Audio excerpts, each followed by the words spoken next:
Hello everybody, I'm Conquering History Games and welcome back to part 2 of my Clique campaign here in Hearts of Iron for the excuse me, almost gave away a state secret there. Moereich here. So, right now we're just still in the middle of the 3 province plan, and I basically cleaned things up so as we can see my CPU is actually, running right along at a very, very nice pace there. So we can go 1 Mississippi, 2 Mississippi, and then we're done. We're already done with the day. So, very, very good. So we wait for an event to pop up. Oh, there it is. But hey, here's this little fun thing. So, I was debating maybe putting it in the corner for this campaign, but I guess it won't because it'll be in the way, and this isn't a live stream. But check this out. Cossack hat. All right, enough. So we've got Zhong reigns in Upper Gansu. That's Gansu province. Ma Zhongyang is the trouble child of the Ma family, all things considered. Okay, wait. Ma Zhongyang, I don't think... Yeah, that's this one, right here. Who there should be a bio for. Yeah. And you could read that there. But basically, he's been in the army, he's been in the army since he was 14, and he deserted during a battle when he was 17. And he's trying to be doing his own thing the whole time. So anyway, Ma Zhongying is the trouble child of the Ma family, all things considered. At the age of 26 currently, she and other youths lead a band of bandits that raid and pillage villages. Some of their greatest achievements come from the Guominjun occupation, with Zhongying and his gang being some of the first to defect against the Guominjun. While the destruction they wrought upon Lower Gansu was great, their efforts were very effective in disrupting Guominjun operations in the region. However, after his destruction of the Hasi Mosque in Gansu, he was expelled from military efforts by his uncle Mabu. Wait, I thought that Zhongying was like the most Islamic of the family. Why would he destroy a mosque? I'll look that up in a second. Hold on. Expelled. He's lying in a location where he can do minimal damage. However, with the fall of the Zhili from grace, Zhongying has begun to pillage yet again in her new position. Many suspect the reasons are deeper this time around compared to the last, with rumors of her plan to make way outside the Ma sphere in the hopes of establishing her own domain. Will she ever calm down? So that's going to hurt our infrastructure in the Hexi corridor, and we're going to lose some infantry equipment. But I'm just going to look up here real quick. Okay, let me look up the Ma family tree. Give me a second here. I could have sworn that Ma Zhongying was like the most dedicated Islamic member of the family. Okay, so Ma Zhongying. Hold on. I probably should just do a cut for this part. Here we go. Ma Zhongying, Ma Qi's nephew, cousin of Ma Qing and Ma Bufang. Okay. Warlord of Gansu province. I'm looking up in real life. Okay, yeah. In real life, he had tried to expand his own power base in Gansu, but was stopped by the Xinjiang Lordfek Sheng Shikai. So that would be, whoops. Hold on. Somebody from this clique stopped him. Let's see. Yeah, he was in a Muslim militia when he was 14. He rebelled against the Guominjun. Okay. Okay, so the mosque attack was a real thing. Let me pull up a picture of it. So, this is, I don't know if this is like the remnants of it or how old this picture is, but this is the mosque he destroyed. Right here. Which was from the 1400s. Really? Fascinating. Well, there must have been updates since then. Now I'm kind of wondering if that's even the picture. Like, that's modern glass, surely. It used to be capable of holding 2,000 people. Anyway, so just another member of the crazy-ass Ma family. Alash Orda just declared war on the Russian Republic. So this is always interesting. Let's see, we got Dmitry in charge of the Republic right now. I don't know if he's got what it takes. Let's see if the Don Kuban Union gets involved too. Wait, no, I don't think they're going to. That's when it's like the Russian state.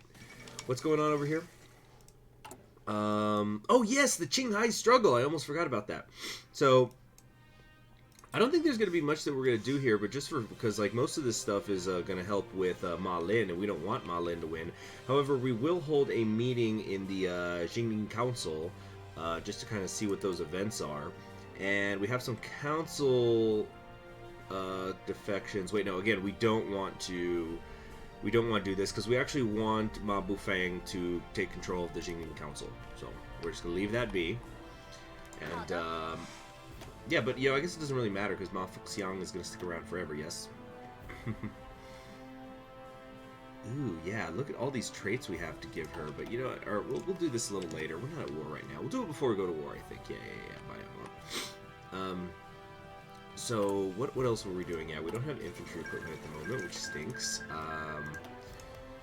Let's set this up here. Oh, wait, what the heck? I'm trying to set up my recruitment so that,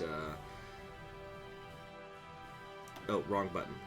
There we go. Yeah, so now the cavalry will be assigned where it needs to go when the time comes to assign it there. Ma Bufang, again, Ma Bufang here, our field marshal, calls for an Intifada against Buddhists. So this is the council event.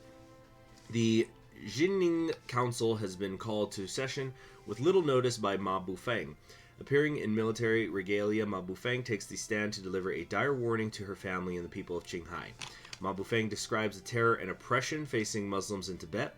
Those living in Lhasa for centuries have been impoverished and neglected by the Ganden Pho-Drang that rules Tibet. Provincial Hui people like the Dongjiang are being threatened for reprisal by the vicious Golok bandits.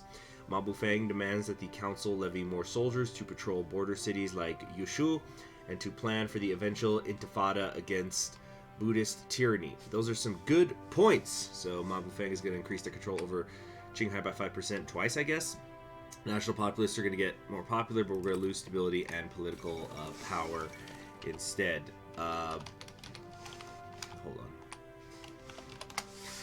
Okay, Oswald Mosley has been elected the chairman of the TUC. Is that Darjeeling from Girls und Panzer?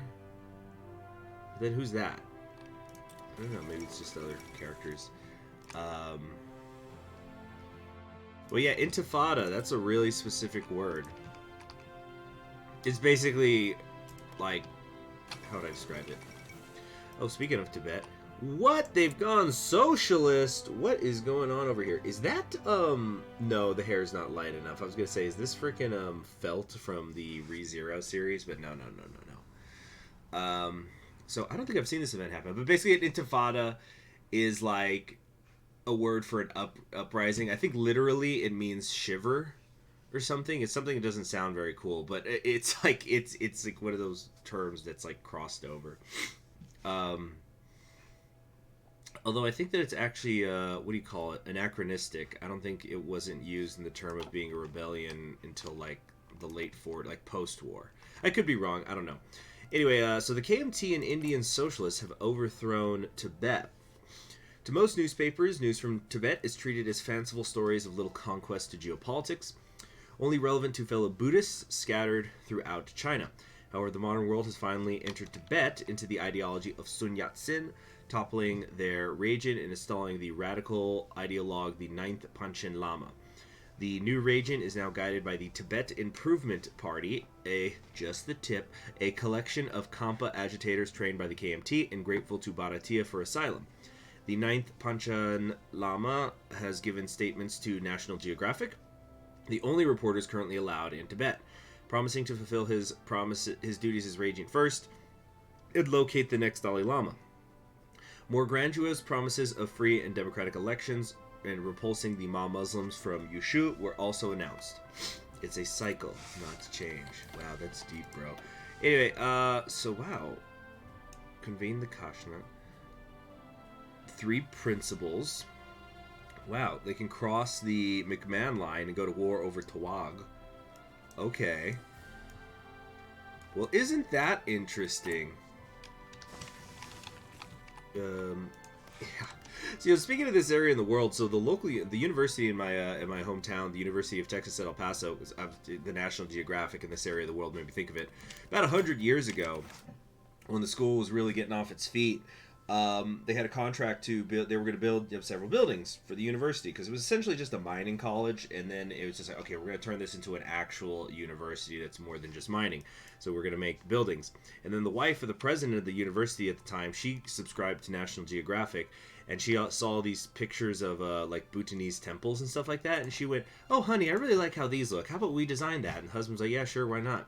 And so, obviously, I'm grossly oversimplifying things, but because of that, a American university in El Paso, Texas, has ended up with an architecture structure that is reminiscent of Bhutanese.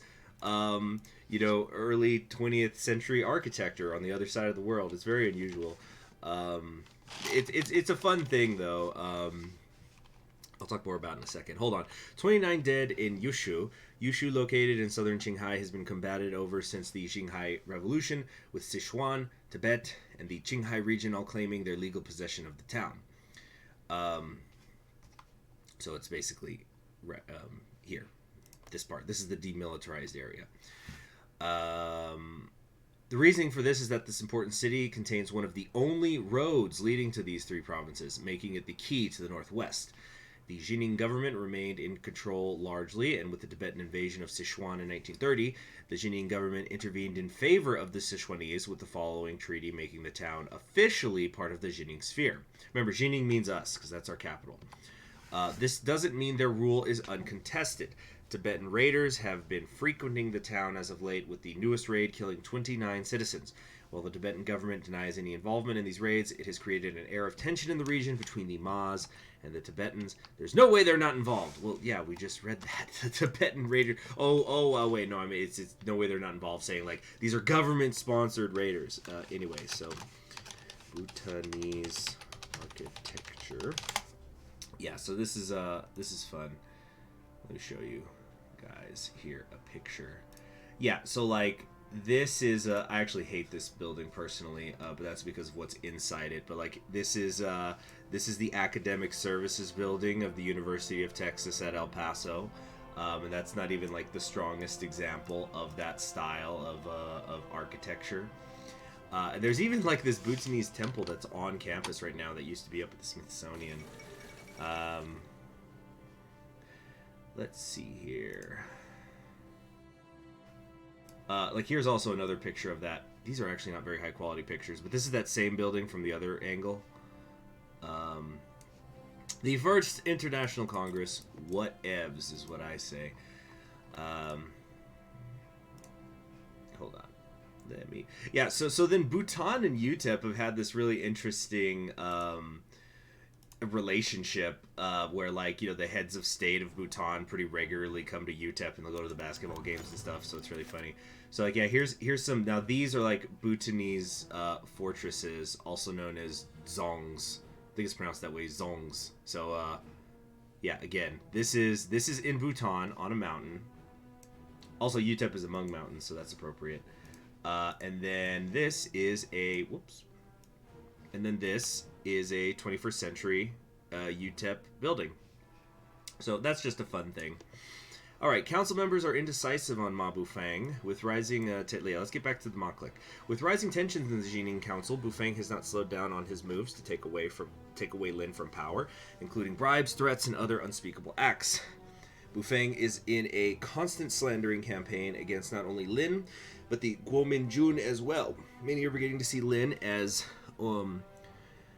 betraying the interests of not only the young Qinghai province, but China itself. Lin has been put in a precarious position, as much as he does not want to admit it, and will need to act soon if he doesn't want to be overcome by the coming tide of Bufang and the military. Surely it can't be done, so 50-50 chance.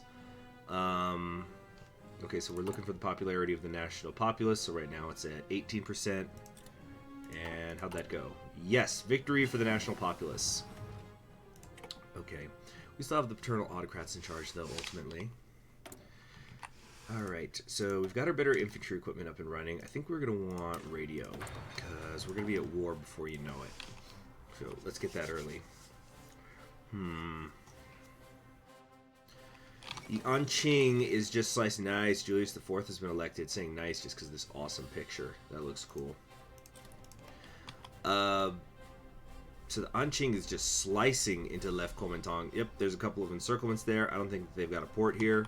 So I think the LMT is going to go up in flames. There's the famine hitting Sichuan. And then we've got 2B here, of course, in Shangqi Tianguao. This is another China I need to play. There's just so much to play all the time across Hearts of Iron, across all the mods. So much I want to do. But yeah, right now the Anqing looks really, really good. They're the ones who are getting the direct support from the Qing at the moment, so that's probably what's helping them. On the other hand, they're getting encirclements here, and the Shangqing can be very powerful if you're not careful, because they've got a modifier here, or they've got, wait, is it them or is it somebody else? One of the Chinas just gets a focus that gives you like 5% recruitable population. It's something crazy like that. All right, status of Suiyuan.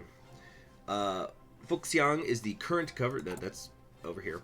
Is the current governor of Suiyuan, but as she has quickly grown bedridden, Fuxiang needs to name her successor to the province. Currently under the threat of the Mongolians, who might see their chance once Fuxiang passes, he needs to choose between Hongguo and Hongbin. Hongguo is considered Hongbin's superior militarily and also rules over a larger army. Let's again review who these people are. So this is Hongguo, or I need to open up the whole general screen. Okay, Hongguo is here. Hongbin is the field marshal. Okay, where was I? Hongguo is considered Hongbin's superior militarily, even though Hongbin is the field marshal, and also rules over a larger army, but her temper might get the best of her and leave the province vulnerable to attack. Hongbin is seen as calm and responsible, and even with her smaller army, could be able to handle any oncoming Mongolian invasion should it come. This doesn't save either option from danger, as what many predict to be the oncoming conflict between Hongguo and Hongbin will put the authority of the province in danger in either way. Maybe it would be easier and safer to put the province in the hand of a third party in the family who is likely to solely focus on the province's safety and development. And so so we can, yeah, it's basically we want to make the paternal autocrats more powerful, the authoritarian democrats more powerful, or we can hand it over to Ma Liang, who is not a general, I think.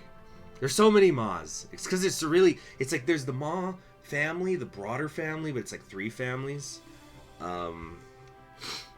Okay, anyway, so like I said, I plan to make a guide, so whenever we're getting events like this, I'm probably going to, do cuts just for a guide. Be right back. And we're back. Incidentally, I don't think this actually has anything too much to do with the power struggle eventually.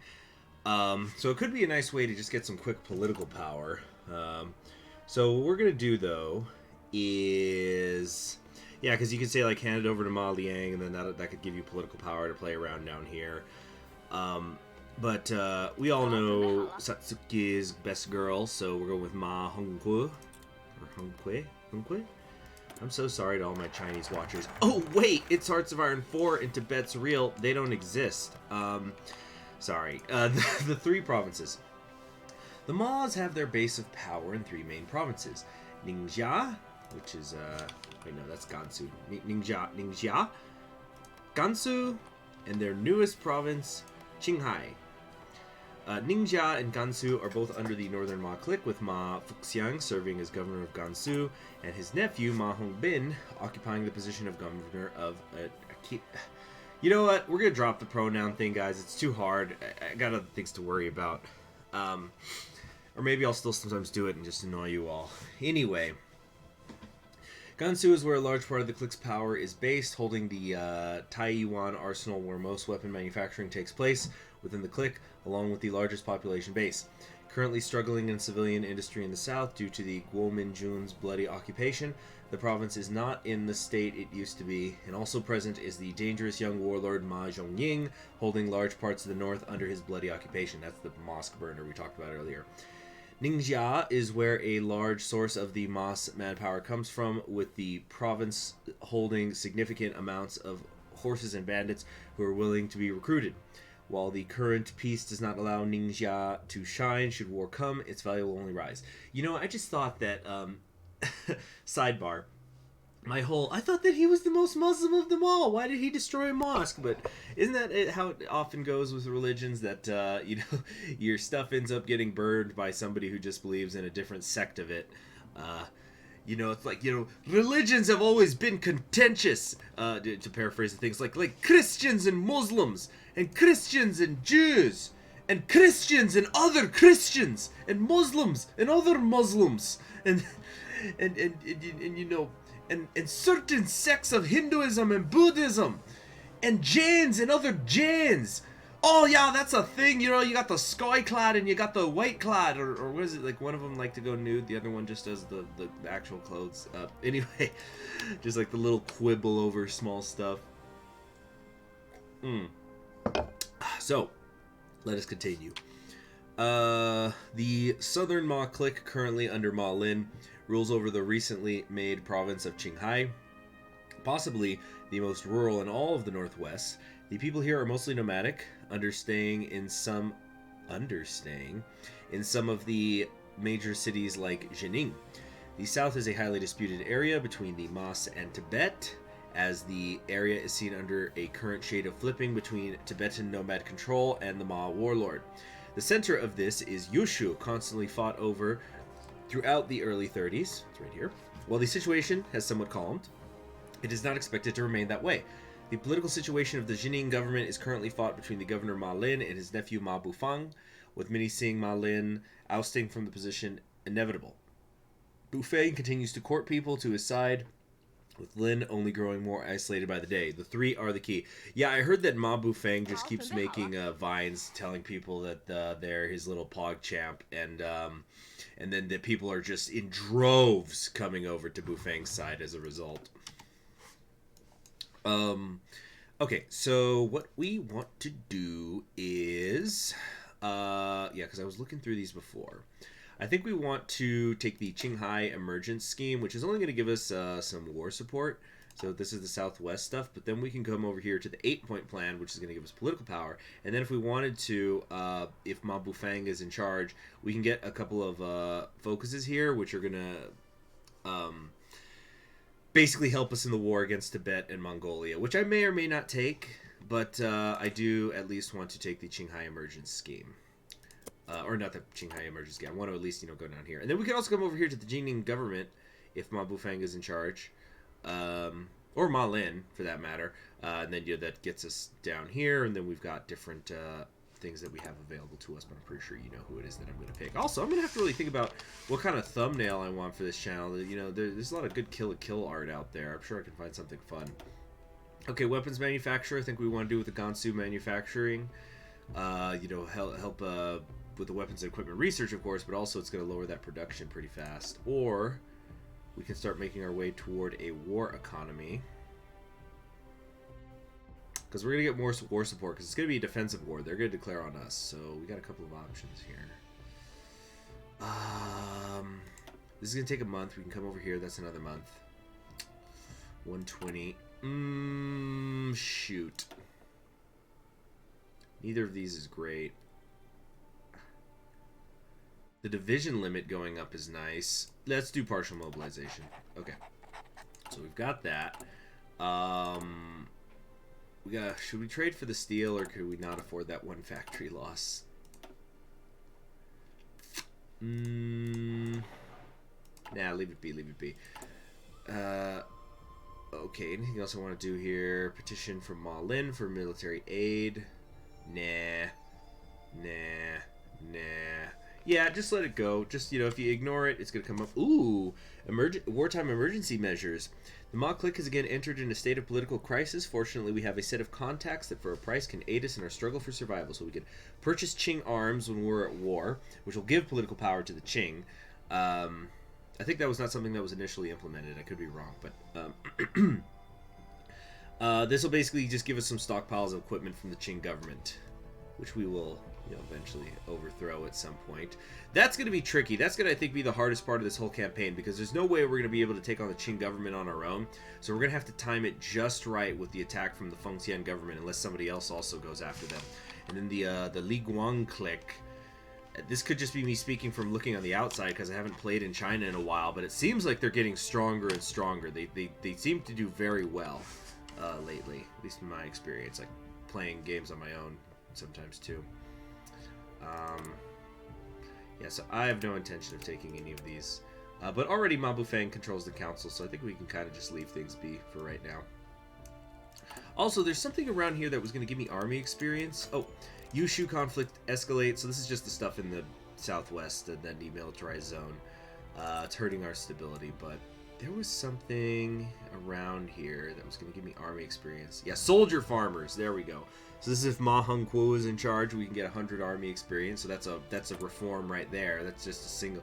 That's like the cheapest reform, and I think they get cheaper. Excuse me, the most expensive reform, and I think they get better as we go forward.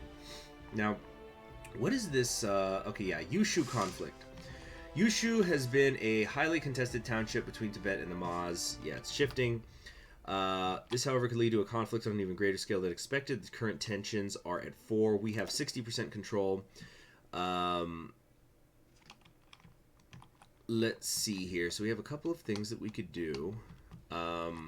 We could reinforce the border between Tibet and Qinghai. When it's done, Tibet will get an event saying that I've reinforced the border. The Ma clique will increase its presence there by 5%, and the tension will increase. Right now it's at 4. Let's go ahead and increase that.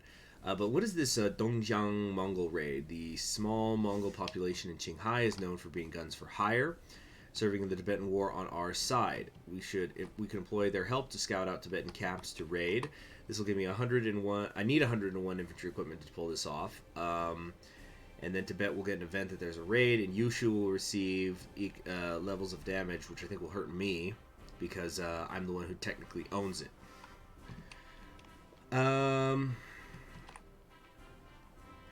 I could probably pretty easily get that. Oh, shoot. What the heck? Where'd all my guns go? Where's all the guns? Oh, there we go. Yeah, I could probably just, like, delete one unit or something, and then that would give me the guns I need, but we just won't do that. The passing of Ma Fuxiang. Goodbye, rainbow hair. Ma Fuxiang is, after being bedridden for nearly a month, has passed away in his sleep. His passing marks, to many, the end of an era of Ma politics.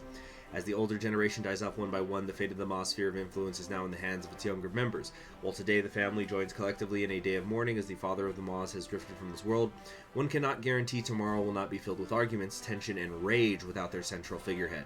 For now, however, the peace and unity this has brought upon the clique is to be enjoyed. With the central figurehead of the family gone and the north left among the younger generation, the Qinghai clique in the south is the closest the family can find in central authority. Currently headed by Ma Lin, Lin lacks the authority, reputation, and presence Fuxiang had. Many hope to look to him for guidance in this new era of politics without Fuxiang. Rest in peace. So Ma Hongguo will become the leader of the Paternal Autocratic Party, and Ma Fuxiang will stop being our field marshal, so that's why we didn't invest. Paternal autocracy will go down by 20%. It's early in the morning for me. Stability is down by 10%. Political power will go away by 50%. The Jining CA will become the new ruling party, which is the Social Conservatives. And public elections will not be held. Ma Lin will increase their control over Qinghai by 5%. So let's let it switch over. There's Ma Lin. Nice hat. Ma Lin is the son of the famous Kansu brave Ma Haiyan, who with Ma Fuxiang fought the Eight-Nation Alliance in 1900. Growing up in a confluence of Han and Hui influence in Gansu, Ma Lin allied himself with the Ji-Dao Tang Hanafi Muslim sect. Ma Lin often served as the mediating influence in the first 2 decades of the 20th century to the more radical Ma family members, including Ma Zongyang, the raider. Ma Lin was able to repulse Ma Zongyang's raids in Gansu during the Ma Guominjun War. Ma Lin succeeded his brother Ma Qi as governor of Qinghai following his death in 1931. This appointment greatly displeased his nephew, Ma Bufang, who voiced his own qualifications for governorship. Ma Lin's work as governor saw the expansion of Qinghai into Amdo in 1935, garnering praise from the Ma families. By the end of 1935, Ma Lin had formulated a plan with Ma Fuxiang for integrating Yushu into Qinghai proper, but this was cut short by Ma Fuxiang's death. Okay.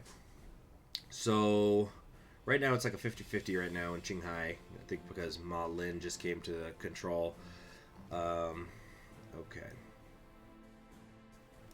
And of course, when it comes time for you, you need to figure out which path you want to take. You get different bonuses depending on which direction you go in. But we're going to be going forward. Okay. We got outdated equipment in production. Let's fix that up. Excellent. Now what we could do is... I want to do motorized... Oh no, support equipment. Support equipment. We got to get that. Yeah. Obvious, really. But actually, I think that's going to be a good place to stop it. Okay, so... Shang-Chi has been taken by Anqing, and they're slicing into the left Kuomintang. They've cut off half the army. It's going to be pretty bad, so we're going to stop it here with Ma Lin in charge. I'll see you all in the next episode. I'm Conquering History Games, and you have yourselves a wonderful day.